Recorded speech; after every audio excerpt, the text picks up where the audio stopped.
Buenas noches, les habla el doctor Rolando Mesa Rodríguez. Hoy día vamos a tener la clase sobre uno de los sistemas de gobierno. Veremos el sistema parlamentario. Como es un sistema que tiene unas características diferentes al sistema de gobierno presidencialista o semipresidencial, vamos a indicar que este sistema parlamentario designa pues una forma de gobierno representativa en la que el Parlamento participa activamente, en forma exclusiva, en la dirección de los asuntos del Estado. En ese sentido, este sistema de la formación del gobierno y su permanencia depende del consentimiento de la mayoría parlamentaria. Miren la diferencia que es con el sistema de gobierno presidencialista. En el sistema parlamentario prácticamente se tiene que depender del consentimiento de la mayoría del Parlamento. Esta mayoría puede surgir directamente bien de las elecciones o bien de una coalición.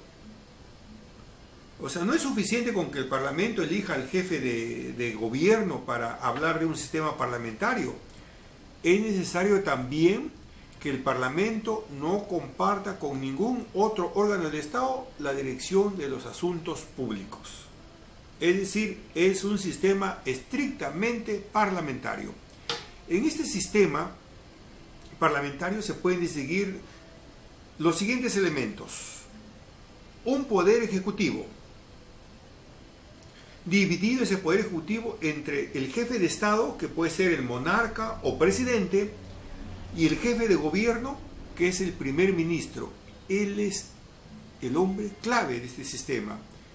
Presidente de gobierno o canciller, y un poder legislativo, el Parlamento, que está compuesto por dos cámaras, la alta, de donde derivan los senadores o equivalentes, y la de los lores, que es en Inglaterra, sigue siendo pues el refugio de la aristocracia, y la baja, llamada así por ser desde su origen la no aristocracia.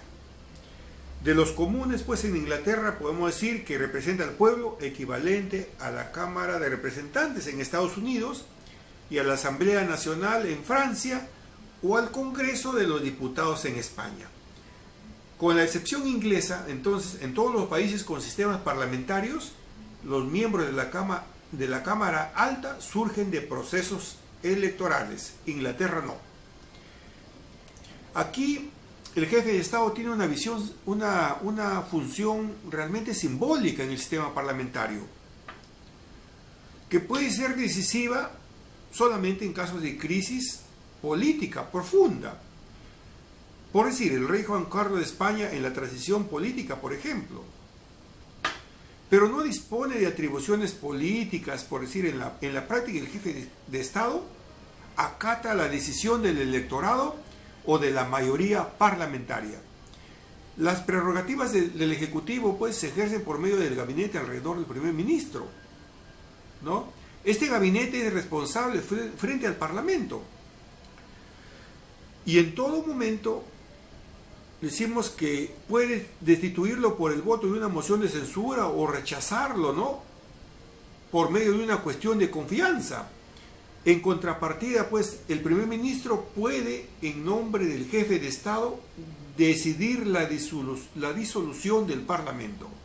Entonces, el desarrollo del sistema parlamentario transfirió así el poder al Parlamento. Miren, y a través de este al gabinete. Y en sí, entonces, ¿en quién cae el gobierno? El gobierno recae el poder y las funciones ejecutivas, ¿no? Surge pues y se mantiene gracias al respaldo de la mayoría parlamentaria. Pero también puede ser destituido por medio de una moción de censura. Por su parte, el jefe de gobierno o primer ministro puede plantear la cuestión de confianza como un recurso para obtener el apoyo de su mayoría. Pero si no lo logra, debe renunciar.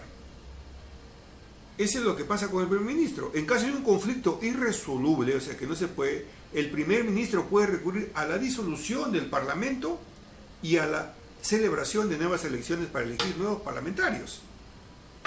Entonces el primer ministro y su gabinete sí están sujetos al control político a través de diversos mecanismos, por ejemplo. ¿Y quién los controla? El Parlamento. Los más utilizados son las facultades de investigación, la interpelación, la información o requerimiento de comparecencia para que puedan ir a declarar o aclarar ciertos aspectos. Entonces, esto no significa que el gobierno, es decir, el primer ministro está subordinado al Parlamento, sino que cada institución ahí mantiene su autonomía. Bien, el primer ministro y su gabinete y el Parlamento también mantiene su autonomía, aun cuando en el gobierno puedan surgir, cuando el gobierno pueda surgir de la mayoría, porque sí tiene que rendir cuentas al Parlamento. Con esto, los sistemas de partidos pueden ser bipartidista, ¿no?, con escrutinio mayoritario, como Inglaterra. Por ende, donde por lo mismo no hay coaliciones, ¿no?, de pluralismo moderado con sistema electoral mixto también, cuando hablamos como en Alemania, con representación proporcional corregida, como en España, y de pluralismo polarizado con representación proporcional, como en Italia. Entonces, el sistema parlamentario es más flexible para gobernar sociedades afectadas por conflictos étnicos. Ojo, más flexible para gobernar sociedades afectadas por conflictos étnicos, culturales, religiosos, lingüísticos o ideológicos. Precisamente ¿por qué? Porque el Parlamento permite pues la discusión, la confrontación pacífica, la negociación, el compromiso y la repartición del poder. Ahí está la diferencia con el sistema presidencial. Este sistema conoce diversas modalidades, el Parlamento, diversas modalidades entre las que se encuentra la monarquía parlamentaria, la república y la democracia parlamentaria, que surgen de la mezcla original de la historia y la cultura política y de los diseños institucionales de cada país. Miren esos cambios diferentes en que el sistema parlamentario entonces desdibuja la forma como se lleva en el sistema presidencial. Es otra forma. Da la oportunidad para poder conciliar, da la oportunidad para poder negociar. Esta es la característica institucional distintiva del sistema parlamentario. ¿Cuál es? Es la capacidad del Parlamento electo por votación directa para crear y destituir gobiernos. O sea, así como crea gobiernos, también puede destituir gobiernos. ¿Y cuál es el gobierno en el sistema parlamentario? Es el primer ministro y su gabinete. Así como la facultad también del Ejecutivo de disolver el Parlamento, que se combina con el papel meramente simbólico del jefe de Estado. Y el Ejecutivo realmente es el jefe de Estado que está simbólicamente, pero si el Parlamento también cae en desgracia, puede ser disuelto por el jefe de Estado, por el Ejecutivo. Ahí sí actúa en el sistema parlamentario. Miren la diferencia que hay con el sistema presidencialista. En cuanto a la teoría del sistema parlamentario, se dice que surge pues en Inglaterra, en donde aparecen por primera vez las libertades públicas, la separación de poderes y la elección de los gobernantes. Entonces, tiempo después, en la mayoría de los casos, luego de terminar la Segunda Guerra Mundial, otros países también adoptan ese sistema o este modelo parlamentario como una organización del poder político, porque vieron también que Inglaterra estaba funcionando muy bien. Y las características esenciales del sistema parlamentario son, primero, la división de poderes, la división del Ejecutivo entre el jefe de Estado y el jefe de gobierno. Segundo, la responsabilidad del gobierno frente al Parlamento. Y tercero, el derecho de disolución de la Cámara Baja. Estas peculiaridades aparecen en Gran Bretaña. En siglo XVIII, cuando el gobierno, en aquel entonces llamado gabinete, se disoció del rey y se convirtió en responsable político frente a la Cámara de Comunes, aunque conservando sí la posibilidad de solicitar al rey la disolución de la Cámara. O sea, ya empezó el rey a quedarse de lado. ¿Y cuándo surge el bicameralismo en el sistema parlamentario? El lugar de origen del bicameralismo, históricamente hablando, pues, en Inglaterra, en un principio no existía un verdadero parlamento, sino un gran consejo del rey, integrado por nobles, altos dignatarios de la iglesia.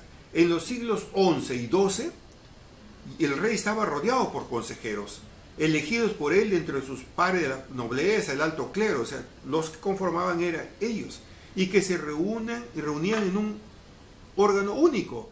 Era una sola cámara en aquel entonces. En el siglo XIII, entonces, cuando se produce el ascenso de la burguesía de las villas, ya las ciudades pues empiezan a ser populosas, se fueron agregando a este consejo representantes de las comunidades. Pero eso no se iban a mezclar con los del clero o con los nobles, cuyo consentimiento era necesario para establecer los impuestos, porque ya las ciudades, los estados empezaron a requerir impuestos. Luego de la Gran Carta de Juan sin Tierra de 1215, por convocatoria de Eduardo I, el Parlamento reunió a representantes de los burgos y del bajo clero. Entonces, 4 categorías sociales se asociaron. Entonces ahí el poder, la aristocracia, la burguesía, el alto y el bajo clero. 4. El bicameralismo tiene su origen en la coexistencia conflictiva de estos dos conjuntos de consejeros, porque uno representaba las fuerzas en ascenso y los otros a la aristocracia dirigente que temía ser desbordada. Entonces al final del siglo XIV, este parlamento único se dividió. Los representantes de las comunidades se establecieron en la Cámara de los Comunes, mientras que los señores civiles y religiosos deliberarían solos y formarían la Cámara de los Lores. Ahí nace la bicameralidad. ¿Ven cómo en Inglaterra, en conflictos de intereses, se dividen la Cámara de los Lores y la Cámara de los Comunes? En consecuencia, pues, el Parlamento británico, que originalmente significó la reunión de los representantes y del monarca en un espacio común, se dividió en 2 cámaras que deliberaban normalmente en ausencia del rey. La Cámara de los Lores fue el refugio de la aristocracia, ¿no?, que sin embargo no era incondicional.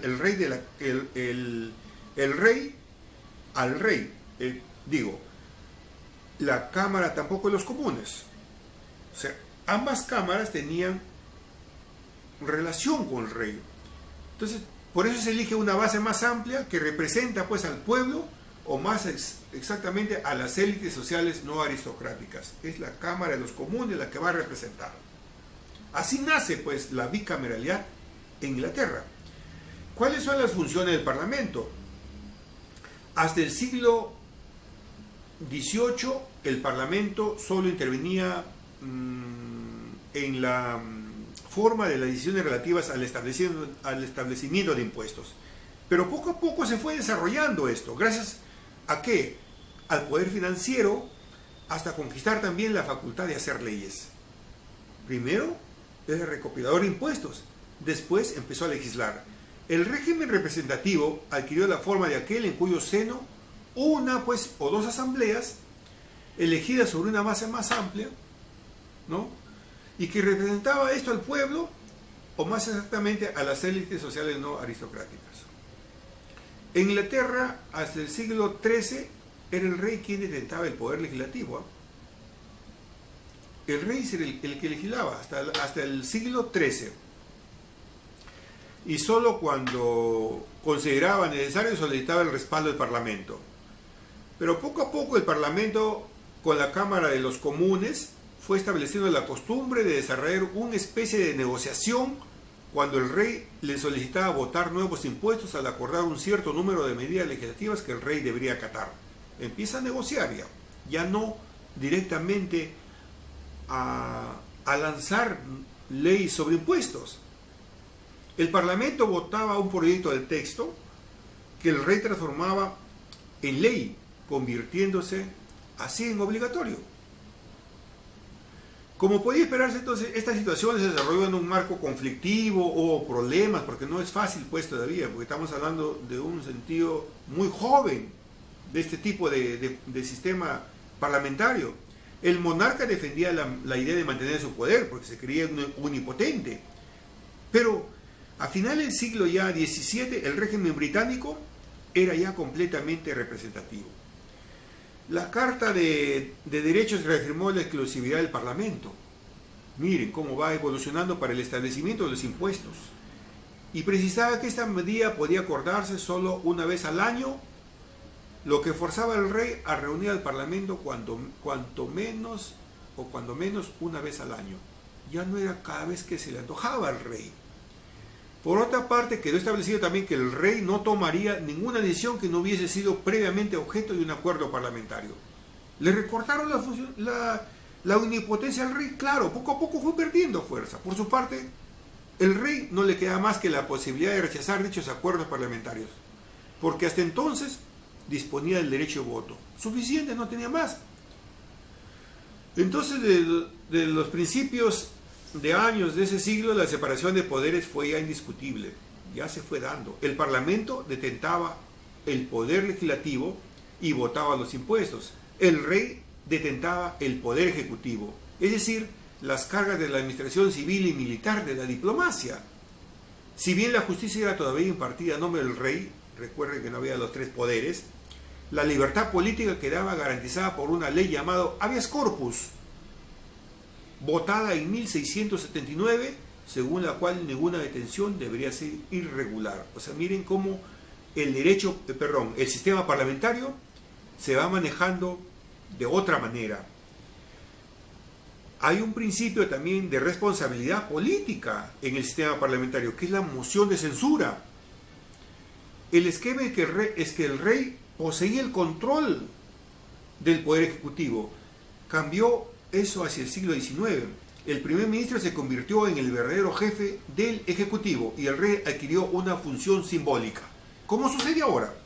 En el transcurso de este fundamental cambio surge pues el principio de responsabilidad política del gabinete, porque también tiene que haber una responsabilidad. En el origen, como se dijo antes, los ministros eran los hombres de confianza del rey. Él nombraba y también lo destituía como cuando quería, y no era más que los ejecutantes de su política monárquica. Esos ministros eran a menudo miembros de la Cámara de los Lores, que por tanto no tenía acceso a la Cámara de los Comunes. Sin embargo, ya desde el siglo XVII se dispuso la responsabilidad penal e individual de los ministros frente al Parlamento. Se trata entonces de un recurso de acusación a aquellos ministros o altos funcionarios por infracciones penales promovidos por la Cámara de los Comunes, y para este procedimiento los comunes lograron controlar la selección de los ministros. En cambio, en nosotros es diferente. En nuestra Constitución, el artículo 99 implica sobre la infracción constitucional y también tiene relación con el artículo 100 cuando se encuentra responsabilidad y se denuncia. Para eso siguen los procedimientos correspondientes. En esos aspectos, entonces, nosotros vemos que los mecanismos del régimen parlamentario no desembocan necesariamente en la democracia. Se puede decir que el régimen político británico realiza la democracia parlamentaria desde el momento en que el derecho al voto se extiende a todo el pueblo, ahí sí, por un lado, pero por otro lado, el parlamentarismo democrático encuentra su origen en una disminución sensible de los poderes de la Cámara Alta. Ahí está el detalle. Los lores comparten el poder legislativo con los comunes, pero no pueden destituir al gabinete, que es responsable frente a la Cámara electa. El gobierno es responsable, pues, ante el Parlamento. Y el jefe de gobierno, en la realidad, tiene la facultad de disolver al Parlamento. El gobierno es comúnmente conocido como gabinete. El primer ministro es el gobierno y su gabinete. El gobierno tiene la dirección y la función ejecutiva. Miren, realiza su programa de gobierno. La Cámara Alta de Inglaterra, por decir, tiene alrededor de 1.200 miembros, lores, compuestos por 800 hereditarios. Miren, a diferencia de Italia y Alemania, la forma de gobierno en Inglaterra y España es la monarquía parlamentaria, que combina pues el principio del pluralismo político con la naturaleza parlamentaria de la monarquía. El jefe de Estado es el rey y por lo tanto símbolo de la unidad nacional y su permanencia. Hay también una supervisión mutua de poderes, permite el control del gobierno y de la administración. Por eso decimos que en esa supervisión mutua, la falta de confianza o la exigencia de la responsabilidad del gobierno se puede ejercer con la moción de censura constructiva. Ahí el control de la gestión gubernamental concreta se da a través del hostigamiento al gobierno. Se le controla permanentemente. ¿Y quién es el gobierno? El primer ministro y su gabinete. Y de la utilización de los medios de comunicación, del derecho a recabar la información del gobierno, pues, a reclamar la presencia de sus miembros en algunas sesiones parlamentarias para que den cuenta, a efectuar interpelaciones y preguntas, y con la actuación de las comisiones de investigación. ¿Ven? Por eso es que hay mecanismos de control, hay equilibrios institucionales también en el sistema parlamentario. Bien, señores, por ahora la clase ha terminado, ya tendremos en otra oportunidad otro tema para poder conversar virtualmente con todo gusto. Gracias.